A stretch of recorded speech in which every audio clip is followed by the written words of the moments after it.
Assam rifle के सभी लोगों को सादर जय हिंद। साहब लोग, माताएं, बहनें, देवियों, सज्जनों में हवलदार कुशाल सिंह, रिटायर्ड असम राइफल।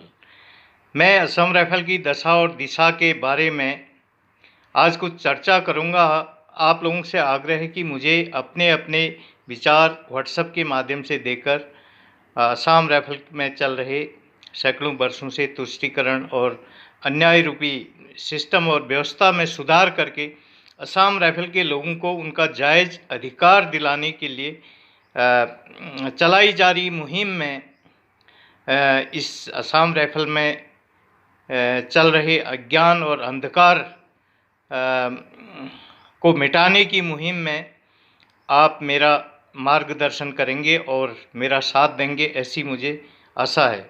महानुभाव, जब किसी इंसान के शरीर में कोई चोट लग जाती है या कोई फोड़ा हो जाता है या वो इंसान किसी कारणवश अस्वस्थ हो जाता है, तो उसमें उस इंसान को लापरवाही नहीं करनी पड़ती है। आप समझ रहे होंगे, खाने पीने में भी उसको परहेज़ करना पड़ता है, खट्टी चीज़ उसे नहीं खानी पड़ती है। यदि वो लापरवाही करता है तो परेशानी भविष्य में एक दिन खतरनाक नासूर बन जाती है। ध्यान दीजिएगा।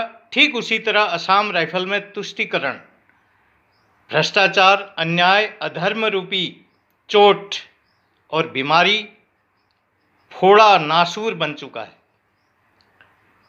उस तुष्टीकरण, भ्रष्टाचार और अन्याय रूपी नासूर ने असम राइफल के सिस्टम को बिगाड़ कर असम राइफल के लोगों के भविष्य को परेशानी में डाल दिया है। वही नासूर, तुष्टीकरण रूपी नासूर रूपी सिस्टम असम राइफल को, देश को, समाज को, लोकतंत्र को खोखला और दुखी बना रहा है और परेशान कर रहा है। इसलिए हम सभी लोगों ने मिलकर एकतापूर्वक एक लोकतांत्रिक देश के अंदर तुष्टीकरण रूपी नासूर का उचित इलाज अब समय पर करना है, जो अब बहुत आवश्यक हो गया है।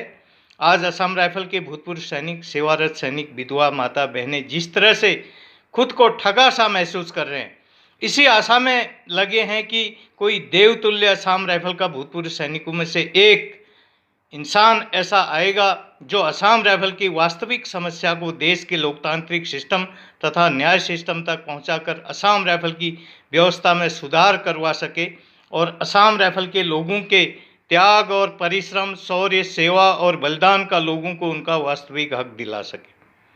इस तुष्टीकरण, क्रूरता और भ्रष्टाचार रूपी नासूर ने एक लोकतांत्रिक देश के अंदर न्याय, त्याग, परिश्रम, शौर्य, सेवा और बलिदान के एक अव्वल इतिहास वाली एक योग्य फोर्स के नाम को ऊंचाई में ले जाने के बजाय अयोग्य फोर्स बनाने का प्रयास किया है।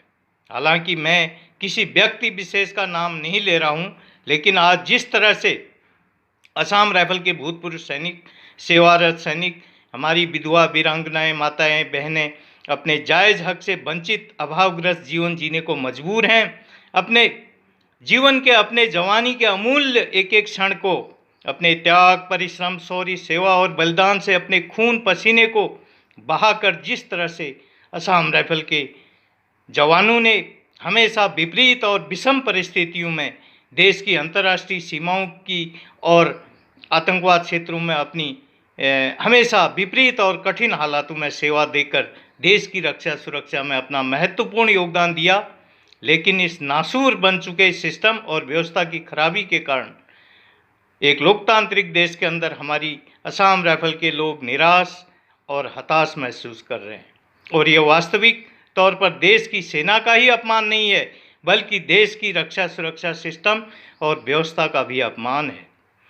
इतने बड़े त्याग परिश्रम के बाद भी देश की रक्षा सुरक्षा से जुड़े असम राइफल के जवानों ने कुछ खास नहीं पाया कि कोई एक छोटा सा प्लॉट लेकर एक मकान बना पाया, इससे ज़्यादा और कुछ नहीं उसके पास। आज लोग एक छोटी सी पेंशन में गुजारा कर रहे हैं। किसी को अपनी बालक बालिका को पढ़ाना है, तो किसी को अपनी बालक बालिका की शादी करनी है,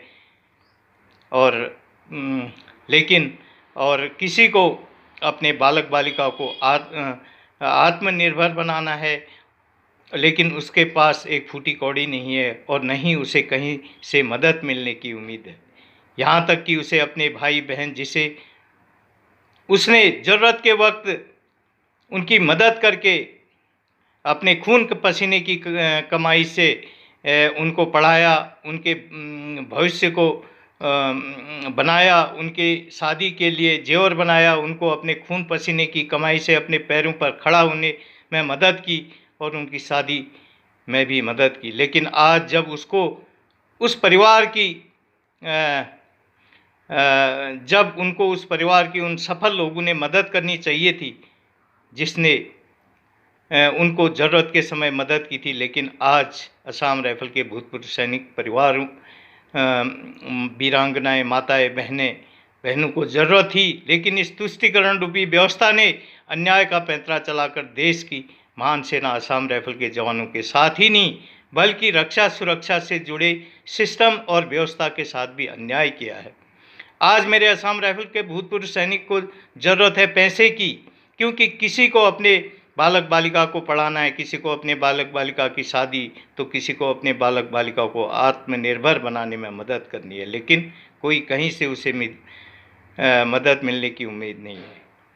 उम्मीद भी कहाँ से होगी जब उसका अपना ही जायज़ मिलने वाला हक से वह वंचित है, तो फिर उम्मीद कहाँ से करें। ऐसे में उसके पास एक ही चारा है, यदि उसके पास जो रहने का मकान है जिसे उसने अपने खून पसीने से संघर्ष करके बनाया है, उसे वो बिक्री कर दे और किराए के मकान लेकर उसमें रहे।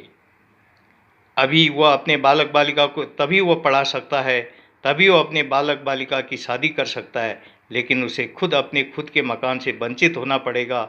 और ये कितना दुर्भाग्यपूर्ण होगा एक देश की रक्षा सुरक्षा से जुड़े सैनिक और देश की रक्षा सुरक्षा सिस्टम के लिए एक दुर्भाग्य की बात होगी। रोटी, कपड़ा, मकान हर देश के नागरिक की बुनियादी ज़रूरत होती है।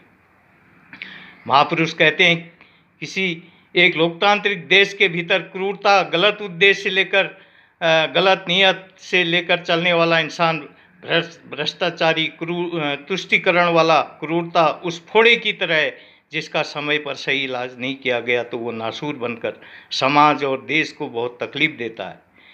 इसलिए इस तुष्टीकरण रूपी फोड़े का इलाज करना आवश्यक हो गया है। असम राइफल में जिस तरह से तुष्टीकरण, भ्रष्टाचार, अनैतिकता, क्रूरता, मानवता के कारण अपनी अमानवता के कारण हमारी वीरांगनाएं, विधवा माता बहनें, उनकी बालक बालिका अभावग्रस्त जीवन जी रहे हैं, परेशान हैं। ऐसे में जिम्मेदार कोई इंसान नहीं बल्कि वह तुष्टीकरण, भ्रष्टाचार, क्रूरता रूपी व्यवस्था और सिस्टम रूपी भ्रष्टाचार तुष्टीकरण है और व्यवस्था है जो कि आज़ादी के बाद भी देश में बनी हुई है। इसलिए मन में बुरा लगता है, मन दुखी होता है। आज जिस तरह से देश के प्रधानमंत्री जी का मूल मंत्र है सबका साथ, सबका विकास, सबका विश्वास और सबका प्रयास, यह चीज़ है हम प्रत्येक लोगों को समझ में नहीं आ रही है। इसी कारण ऐसा हो रहा है। इसलिए अब समय आ गया है, जागो, देर आए दुरुस्त आए, बाद में कहीं अंधेरा और ज़्यादा न बढ़ जाए, फिर कुछ नहीं कर पाओगे। हमें इतिहास पढ़ के सबक लेना होगा, महसूस करना होगा इतिहास में क्या हुआ है, कैसे कैसे धोखेबाज विदेशी अंग्रेज़ों से मिलकर अपने देश को तुष्टीकरण, क्रूरता और भ्रष्टाचार करके जिस तरह से अपने ही देश के लोगों को धोखा दिया। हमें इतिहास को पढ़ना होगा और इतिहास से सबक लेना होगा। दोस्तों, जीवन बहुत बहुमूल्य है। यह जीवन इतनी आसानी से नहीं मिलता है, इसे बर्बाद मत करो, इसका सदुपयोग करना होगा। मुझे आशा है आप दिल की गहराइयों से मेरी बातों पर ध्यान देंगे और इन सभी बातों पर अमल करके मुझे अपना समर्थन देंगे, अपना मार्गदर्शन देंगे, ताकि मैं असम राइफल के लोगों के ज्वलंत समस्या के मुद्दों को, असम राइफल के मैं लंबे समय से चल रही तुष्टीकरण और अन्याय रूपी सिस्टम में सुधार लाकर मैं सभी लोगों को साथ लेकर हर ट्रेड वर्ग, हर जवान से लेकर अधिकारी वर्ग तक के प्रत्येक ट्रेड वर्ग के लोगों के हितों को ध्यान में रखते हुए मैं असम राइफल के लोगों का उनका जायज़ हक दिला पाने में मैं सफल हो सकूं और मैं असम राइफल के सिस्टम में सुधार लाने में सफल हो सकूं। ऐसा मैं आप लोगों से आशा करता हूँ। धन्यवाद। जय हिंद। हवलदार Kushal Singh, retired. Mobile number 8218747641 and WhatsApp 7536810045। जय हिंद।